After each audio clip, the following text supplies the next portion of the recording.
Welcome to Cordell and Cordell's Men's Divorce Podcast, bringing you information for guys before, during, and after divorce, and everything related to family law. This podcast is not to be taken as legal advice, and no attorney-client relationship is established.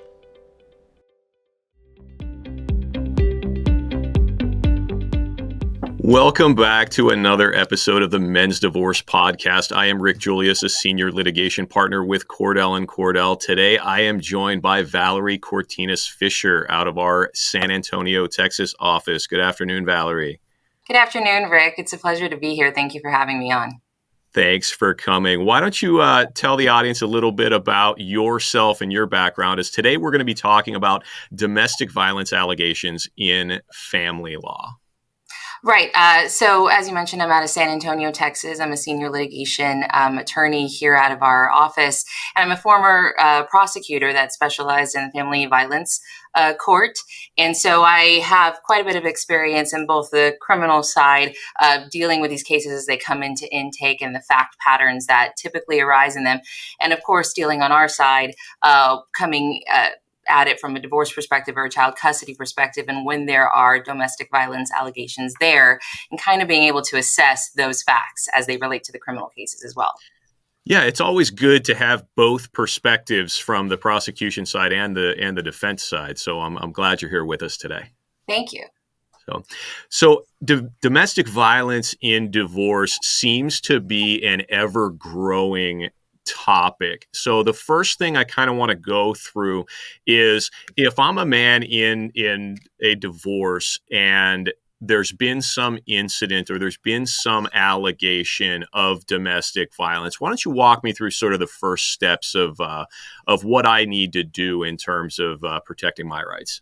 Right. Absolutely, Rick. So there's sort of two phases to this very big problem that we often have clients coming into our offices and telling us that they're facing. There's the pre-indictment phase or the pre-filing phase, where you are aware that these allegations were out there. Maybe a police report has already been made, or maybe just threats. Hey, I'm going to show pictures or something like that to the law enforcement agency. So we know that it's likely something that's coming and will be a part of our case. And then there's the other phase where you are already facing criminal charges. It could be misdemeanor assault, bodily injury to a family member. It could be felony continuous family violence, depending on the jurisdiction you're in. And it doesn't even necessarily have to be assault. It could be, conduct misdemeanor cases. It could be a protective order that carries quasi-criminal ramifications, depending on your jurisdiction. So we're dealing with people who are worried about that, and also worried because they know it's already happened and they're facing a court date. So when we have the intake process with a client or a potential client that comes to us saying that these issues are present in their case, immediately we tell them, you must retain criminal defense counsel if they haven't already. And if they do already have a criminal defense attorney, we ask very explicitly, will we have your permission, your authorization to speak with them regarding your case? Because there is significant overlap, as you'd imagine, Rick, right? And as I'm sure you've seen in statements that they make in the civil side being used against them and vice versa. So, or no contact orders and many things that overlap these situations. So first things first, make sure they're represented on their criminal side. So let's talk about that overlap for a little bit. Yes. You have these allegations of domestic violence. I guess the first question is, in Texas, does there have to be a separation or a pending divorce proceeding for somebody to get a protective order in civil court? No, actually, you can go through the district attorney's office to apply for a protective order sponsored by the state of Texas. And here in Texas, in our jurisdiction of Bexar County, where I'm out of, they send you over to a sort of family justice center where they do an intake process there. And all of this is through the state. It's free of charge. It's not like going out and hiring private counsel to file a civil protective suit. The state of Texas goes through that application. The DA and the protective order unit decides whether or not to take it on. And if they do, they will file that protective order civil suit in our civil district courts, not our criminal ones, against our client. So we have had instances, and potentially you could have an instance where you have a client that's facing a divorce, whether they are the respondent or petitioner, facing a protective order through the state of Texas, facing misdemeanor assault charges also through the state of Texas. I mean, it could be an onslaught of legal woes for a client if there's these allegations of domestic violence against them. And does there have to be criminal allegations for somebody to qualify for a protective order against their spouse or partner? Yes, it does have, well, it doesn't define it as criminal allegations, but yes, essentially they are. And the law recently changed in Texas where you don't necessarily have to have an impending fear, right? So you don't need an affidavit from an applicant that says 2 days ago there was a threat made by this person against me or my children, my life, my safety. We could say a year ago, this person made a threat. A year ago, this person was intoxicated and, shoved me against the wall. So that immediacy in time of the applicant being in fear was kind of removed. And now it could be at any point they were afraid or they felt threatened or they were assaulted. So what I hear you saying from our client's standpoint is if you know that these allegations, or there's even been a threat of these allegations being levied against you, you really have to be proactive in terms of getting representation and getting an idea on how that is going to impact your life. So I guess this is a good time to remind folks of scheduling a consultation with us in person or virtual via 866-DADS-LAW is the phone number. You can visit CordellCordell.com. I'm sensing differences, and certainly as an attorney licensed in Pennsylvania, there's certainly differences from state to state within the laws. I know in Pennsylvania, there doesn't have to be a separation, but you can certainly file for a protective order or what we call a PFA or protection from abuse with merely allegations of abuse that do place you in fear of harm. There doesn't necessarily have to be any criminal conduct or any pending criminal case. A lot of times it's as simple as the ever-broadening definition of abuse that doesn't necessarily fall within domestic violence definition, but has sort of been encompassed by the idea of abuse, whether that be mental, psychological, physical, terroristic threats, so on and so forth. So I want to kind of take us back to someone has a potential client has a protective order or a temporary protective order filed against them. What does that process look like? What are their rights? How do they start to defend against a protective order that's been levied against them? Okay, so if a protective order was sought and granted ex parte, certainly there is typically 14 days of a period of time in which a hearing will be set, and the client must retain counsel, must appear at that court date, and if they appear, let's say, without counsel or having just sought our services or any other attorney the day before, they're likely going to show up and ask for a continuance. Well, the effect of that is that the protective order or the temporary, let's widen the context, or a temporary restraining order, that gets extended for another 14 days, let's say. And there's nuances, of course, certainly given your jurisdiction of the timelines of those, but you're really extending the problem and continuing it. So certainly, Rick, I'd agree with you, immediately seeking counsel from us or from a qualified attorney that I would say has some experience, particularly in defending people who are facing allegations such as these. Well, and I think the general population doesn't necessarily appreciate the gravity of something like this. I heard you say the word ex parte. So, for clarification for the audience's purposes, an ex parte hearing is effectively a hearing that as a defendant, as somebody who is defending a person who has had these allegations against us, you're not invited to that hearing, are you? Right. You have no opportunity at that point to say no, say that's not true. That didn't at all happen. I wasn't even in the state at the time. I mean, no one calls you up and asks you, hey, you want to defend yourself here? That's your opportunity at that hearing that's scheduled, 14 days or whatever your jurisdiction says down the line. Meanwhile, you can't go to your home. You can't be around, certainly, the spouse that probably is the one who filed for this protective order, perhaps even your children. And that brought to mind something else, Rick, that we see in quasi-criminal matters when domestic violence allegations have been made. We see no contact orders that have been issued by the magistrate, right? So let's say someone, there was an argument that happened, a neighbor calls even, someone is arrested, our potential client, and now they're facing an assault charge. Well, as a condition of bonding themselves out, right? After, you've been magistrated by a judge, there likely is something called a no contact order, where it says you cannot be around the alleged victim. And it may even say you cannot be around your own marital home. You can't go home. Yeah. May even say you can't be around the children if the children were present when this alleged incident happened. So we, on the civil side, on the divorce and custody side, we do not have the authority, at least in Texas, to go try to undo that order. You're stuck with that.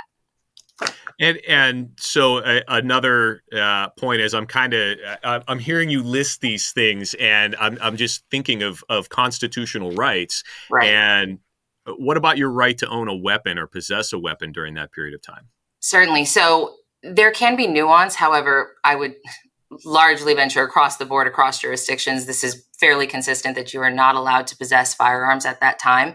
Certainly, if there's like protective order in place, but also just a basic no contact order, a condition of your bond and release. If there's been an allegation in a case brought against you, you can't have a firearm. You have to turn those over, in fact, to law enforcement. You can't give it to a family member and say, well, I'm not in possession of it. And we can never advise on a matter that we haven't been retained for, right? So if we don't represent you in a particular cause, would not advise you. However, we would immediately, and any attorney, tell you, do not do anything to violate those conditions that have been imposed upon you until you're able to go to court, because you will get yet another charge. You'll get a violation of a protective order. That's another interesting part.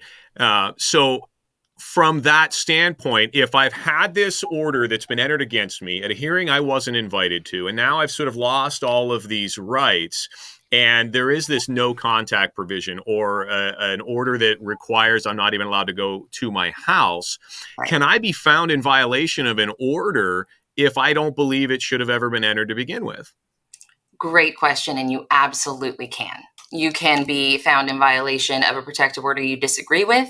You can be found in violation of a protective order that was issued in error, as long as that order was signed by a judge and has not been undone. You have not gone to a trial date yet. You have not in any way received an alternative order that undoes anything that the last order was imposing on you. You can absolutely violate it. And something very common is a no contact order. Often a protective order, a restraining order will say you cannot have contact with your spouse or the opposing party, and they text you. I mean, this happens in nearly every case, Rick. You probably see it quite often as well. The opposing party will text, oh, I miss you, I take it back, I didn't want to do that, or maybe threatening messages, whatever it is. And you respond back, you have now violated your no contact order, your protective order, your temporary restraining order. And I often tell clients, they cannot violate the order. Only you can. And it's not a defense to say, well, they baited me, they entrapped me, they set me up. You're still in violation, and you may potentially face criminal charges for that violation. Well, and I guess what is the penalty in Texas for violating, say, a no contact order from a protective order? Certainly. So if it's a no contact order, your bond will be revoked, which means a warrant for your arrest will be issued, and you will be picked back up again on the underlying charge. So now you have original charge of, let's say, assault, bodily injury for a family member. You have the violation now of your bond conditions as a whole separate Class B misdemeanor charge. And you must face both of them. They both have their own process through the judicial system. You have to get an attorney on both of them. And so it's a whole entire charge that you would get. And the same is true of a protective order. If you have a civil protective order and you violate it, that can also result in criminal charges being brought against you for violating a protective order. And now you have civil and criminal. So even in a civil case, what people might not realize is you could be thrown in jail for violating a civil order. Absolutely.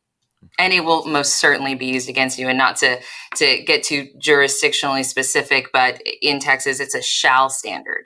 If there is some preponderance of evidence that you have committed any long laundry list of what the law finds to be abuse, namely violence abuse, it will be used against you or assessed against you in a custody matter. And even a divorce matter, family violence is a fault grounds for divorce in Texas. So it could impact both sides of your civil case.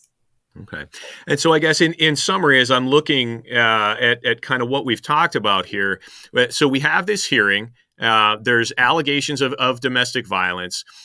only one party is invited to that initial hearing. And if that one party gets enough information before the judge without you being able to defend yourself, you could lose First Amendment rights to speech, assembly, to raise your family. You could lose Second Amendment rights to bear arms. You could lose Fourth Amendment rights to search and seizure of your property. And realistically, you're talking about potential due process issues in the fact that you don't get notice and opportunity to be heard at that. So I think that's a pretty serious standard, a pretty serious problem to have. And I think that kind of overlays the idea that you really do need to get competent counsel. Now, one thing that might be different from state to state, I know in Pennsylvania, right now, there is no right to counsel on the civil side. We always hear about, the public defender's office and the right to counsel if you have criminal charges held against you. Is there anything in Texas that would give defendants the right to free counsel in protective order actions? No, there's not actually. It's as far as the civil side goes, if there's contemptible issues, obviously, typically, let's say child support, you are afforded that right to be assigned counsel. But outside of the criminal realm, if you're facing assault, bodily injury charges, or felony charges, you are not entitled to counsel. So if you do appear and you don't have counsel present, they will make you go forward unless you're asking for an extension of this protective order or restraining order. That's really your only way out of it. You will go forward what we call pro se, right, without an attorney there to advocate on your behalf, without an attorney there to warn you, hey, what you're saying in this side of the law, on this civil side, let's say if it's a civil protective order, it will be used against you, even in that criminal side. And it's very dangerous to go in sort of blindly. And that's an interesting segue. If somebody's out there thinking, well, I didn't do what they're telling me that I did, or they're accusing me of, why should I have to go pay for an attorney to come and defend myself? I'll just go and testify. What are some of the evidentiary issues of going forward that way on the civil side? Absolutely. Very key part of this entire topic that we're discussing about domestic violence issues is that the moment that you are on record, right? So let's say I don't hire counsel, I go forward, or even if you hire counsel that isn't quite aware of these quasi constitutional and criminal issues, and you are not prepared to assert your Fifth Amendment right, which is a procedural protection that's built into our Constitution that affords you the right to not incriminate yourself if what you may be asked, or what you asked and what your answer may be, could potentially result in criminal charges being brought against you, right? So if, for example, you're on the stand, you're like, I'm going to refute this, I'm going to tell the truth. So much about what she wrote in her affidavit is incorrect. And you take a seat, and the first question that's asked of you, you imply even in the slightest that a shove happened, or you didn't even get the opportunity to utter the words self-defense as you're testifying. And all we got on record is that you made an admission to making physical contact with a person who's claiming you assaulted them. That transcript can, and as a former prosecutor in family violence court, I have used transcripts where statements were made by a defendant who's now pleading not guilty over here on this case, yet very much admitted to some sort of contact. And if you are unaware of those nuances in the code and what constitutes an assault, it's very easy to stumble upon saying the wrong thing. And so advising clients to plead the Fifth, advising them of what that means in civil court. I don't know, Rick, if you want me to touch on kind of what the judge does with that when you plead the Fifth. that was going to be my next question. So you're in court and you're pleading your Fifth Amendment rights because there's some criminal investigation or some criminal charges pending, and you're in this domestic violence or protective order proceeding. What's the court going to do with that? Okay. This is a difficult thing. I think people sort of grapple with understanding, but why? Because when you assert the Fifth, you're on the stand, so we can kind of play it in our minds in real time. You're on the stand and you recall me saying, hey, if we get into any sort of criminal allegations or events that she says happened, it's best that you plead the Fifth, and you do plead the Fifth. That civil judge, we're not talking about our criminal case, that civil judge this has been held up by case law. Federal courts have held up that they are able to impose a negative inference against you for pleading the fifth. So it's not an easy breezy, hey, I'll just plead the fifth to everything. I don't want to answer any of these questions. It has to be very well strategized and contemplated with your attorney, that if you do plead the fifth, when this question is asked of you, a judge may and likely will assume that it's true, or that something about that is true. And a judge doesn't have to tell us how much of that negative inference they're going to hold against you. But we weigh the very serious balance of your liberty, your criminal case that you may be facing or could potentially face because of these statements that you're making in court. And if you think of a person on the other side that's very upset with you, they may turn around and take that information to the DA's office and say, hey, this guy assaulted me and he just admitted to it in our divorce proceeding. Yeah. And I think that's one thing to worry about when you see all of this stuff on the line. Your right to live in your house, your right to see your kids, your right to communicate with certain people in your life. You can't really do much of that from jail either. So, we have to kind of weigh the pros and the cons. And I think that just further emphasizes the idea that we really have to have a plan and a legal strategy for how to put all of this together.